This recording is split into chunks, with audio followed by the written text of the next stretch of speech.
All the poems have wolves in it. All but one. The most beautiful one of all. She dances in a ring of fire and throws off the challenge with a shrug. Hello loves, MsMerlin back, and I'm going to bring you another springtime Beltane message today. We're going to use the Season of the Witch Oracle. So I want to tell you too, and please don't shoot the messenger. All right, Mercury Retrograde shadow period starts on the 25th of April. Okay, Mercury goes completely retrograde on May 10th. All right, so Pluto is also going retrograde in a couple of days. It's been very nice. Everything's been direct for a little while. Pluto's about power. So, and alongside Mercury going into retrograde as well. So you're probably going to see people, places, things, situations pop back up. It's already starting for me. And the same people always pop up and contact me during these times of Mercury retrograde. Okay, so be paying attention for that. Okay. I feel like it's going to be very transformative, so I don't want you to look at it in a negative way and be like, oh God, really? Because that's kind of how I feel about it as well. But I'm trying to shift my perspective on it, because I think that when we go into it thinking that, we bring that stuff about, right? Because what we put our attention into manifests, all right? So I think it's going to be very, very transformative, and I think it's going to be a good one. So let's not start it off on a, oh man, negative note, okay? So I just want to put that out there. So we have the Fae card here, and fertilizing. Ooh, okay. Oh, I love this. And the bee sticking out there. So ear, goddess ear, coming through, healing. Okay, the mushrooms. All right, so I feel with the mushrooms there a deeper connectedness with nature and with self and with soul. Okay, with like our 5D selves is what I'm feeling. This is beautiful. I really like this. Okay, I'm just seeing what else I see in this illustrations.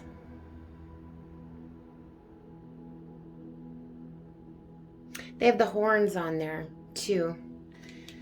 So that's very prevalent in pagan magic. So you could be drawn to that. That could be something that is deep within you as well. Okay, right, so let's read the Fae. Misunderstandings. All right. So the standard operating procedure for fairies is to be mischievous, devious, and playful to a fault. And for this reason, they're often misunderstood. To them, they are simply living their lives as they always have done, which is natural for who they are and what they are. If you have pulled the Fae, it's because there's been a misunderstanding in your situation. Perhaps a miscommunication has occurred, or someone is failing to see your point of view. Everyone has a different standard operating procedure, but different doesn't always mean wrong. Okay, now this is interesting because I was just talking about Mercury retrograde. And during that time, you can have misunderstandings in communications and things like that. Okay, so be watching out for that, all right? The messages always go together. So consider how you can be more compassionate for people involved in your situation. You don't have to agree, but making space for the opinions of others can often diffuse any tense situation. You'll be surprised what you can learn by being a better listener, and may even find that all involved have been chasing the same thing the whole time, but just in a different way. The same is true if you're experiencing an internal struggle right now, internal struggle. Give any emotions you're experiencing time for expression. Okay, so, and I have kind of felt collectively there's been a little bit of a crisis of faith is kind of what I want to say. Okay, so a lot of people have kind of been struggling with letting some religious pieces from the past go, I feel. Okay, so definitely getting help from the elementals with that as well. Healing, because they're drawing mine at the bee again, so lots of healing coming from that. We have fertilizing here. This is a 10, okay? So I've felt a lot, and my eyes were automatically drawn to the scissors over here. So I felt a lot of that, cutting selves free of karmic cycles, okay? The things that patterns and things we kept cycling in, we're now getting what I like to call my Odin eyes, okay? You can see above and see beyond, you know, what is happening. And even with people too, and what they try to present, you know, they can tell you one thing or show you one thing, especially online, you know, but those Odin eyes, you see beyond it, you know, it turns into a dollhouse where you can take the lid off.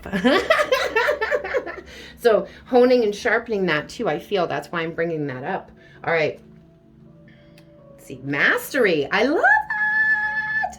Okay. It's interesting. This is very crone energy here, and she has a scarf on her head. I am wearing a scarf on my head today as well. My black Blessed Bee scarf. Okay. So anyone out there who's super sensitive, it's probably, this is exactly why I'm bringing it up, okay, because look, she has a scarf on her head as well. All right, so if you're feeling overwhelmed, if you have a lot of overthinking going on, and you feel a lot of energy that you know isn't yours because you're sensitive, okay, wrap your head, okay, wrap your crown chakra up, okay, it's an old gypsy trick, it's an old witch's trick, okay? That's why they wore those handkerchiefs and kerchiefs on their heads, okay? Black is the most protective color, but it doesn't have to be black, okay? I just feel more added protection. I'll just take it off. I'll just show you.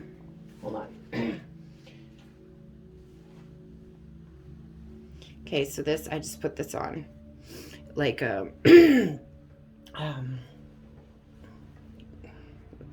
why can I find words right now? Oh my goodness. So mine kind of goes on like a hat, right? And I just pull it down, and then it fits kind of like a kerchief like this, okay? But if you just like wrap your head with a scarf or whatever, that'll work. All right, so this is mine. It's black, of course, and it has the Blessed Bee on it, and as above, so below. But it protects my crown chakra. All right, one second, I'm gonna put this back on my head. Okay.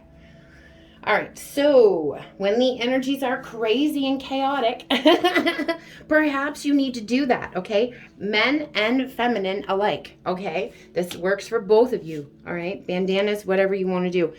All right.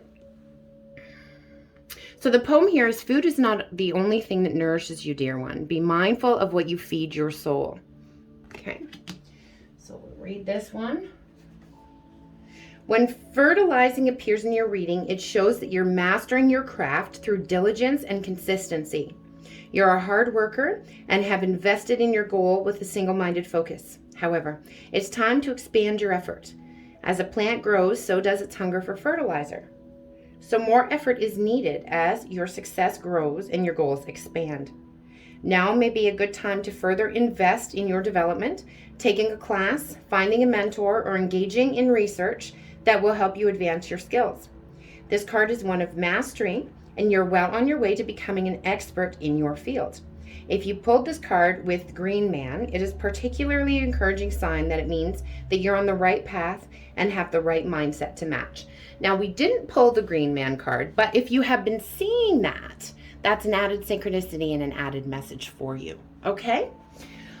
All right, so what, I was going to mention something.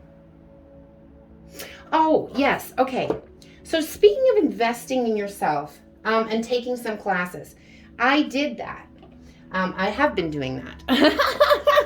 I've been working on that for a while. I'm actually working on my metaphysical doctorate. So that's why I come out and have different certifications and stuff. Because it's different levels of my doctorate in this. Okay. But taking classes, fertilizing those goals. Okay.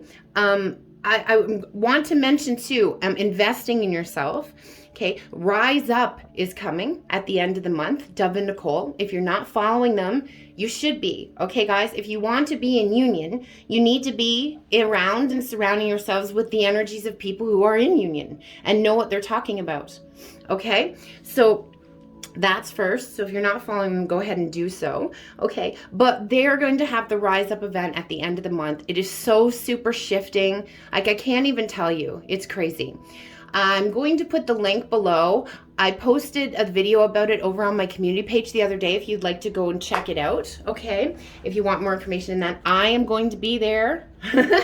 I hope to see you there too. And we have the indulgence card on the bottom of the deck. Look at this beautiful full moon here. I feel this full moon, the last full moon we had, restoring balance, bringing back in that love of self-care too. You are worthy of every desire, every dream, and demand is yours. Demand what you need, okay? Claim it. Claim it. Okay? And if you didn't watch my video the other day, I was talking about a manifestation hack that Dov was talking about the other day, okay? She was talking about how we see things, you know, that much far away from us because what we want will be happening like tomorrow or the next day, right? But it's always away from us. So we have to start visualizing it coming to us right now. So what I've been doing is I'm seeing like a magnet in my solar plexus, okay? So then whatever I want, I visualize it in my mind and I see it being pulled to me like a magnet. So I have it now and I'm not putting it over here. I'm bringing it here now. Okay, so I hope that helps. A little hack for you guys. All right, so we have this indulgence card here. We're going to read this one. And it's been working. It has been because I've been testing it. Okay, so I just passed the hand fastings card as well. And it didn't come out, but the page caught my eye. So some solid commitments coming in for some of you, possibly maybe a hand fasting ceremony, okay, weddings, deep commitment, moving in together, planning a family, those types of things. All right, so this is self-worth. Beltane is a natural time of indulgence, when the earth offers a feast of both eyes and stomachs as spring comes alive and expands in bursts of colors and bloom. Like Mother Earth, you too will come alive when you indulge yourself. Indulgence doesn't necessarily mean eating an entire box of chocolates, though sometimes this may be required. The most productive way to indulge yourself is to acknowledge your worth and needs. Demand what is yours by giving to yourself first. Do you always put others before yourself? Are you working hard to fulfill someone else's dreams rather than your own? Do you stifle your own desires in favor of someone else's? Your dreams, needs, and desires matter just as much as anyone else's, even more so because they are waiting patiently within your heart, waiting for you to find the time and space to bring them to life. Okay, and this is what I feel has been happening with this past full moon. Okay, we are taking our power back and stepping into our power, okay, and putting ourselves first, setting those boundaries, okay, not people pleasing anymore. We're healing that solar plexus, and I was just talking about my solar plexus being a magnet. Okay, so the more clear out your solar plexus is, the better a magnet it can become. All right, so I'm going to leave this here for you today, guys. I hope you enjoyed that. If you would like to book a reading with me and look into your own personal situation, the information will all be below. My social media links will also be below. Please like, share, subscribe, comment. It's a great energy exchange, and I appreciate it, and it gets the video circulated. I am wishing you all so much love, light, magic, blessings, and of course, witch third eye kisses. MsMerlin, the Good Witch of the North, out. Te amo, magis.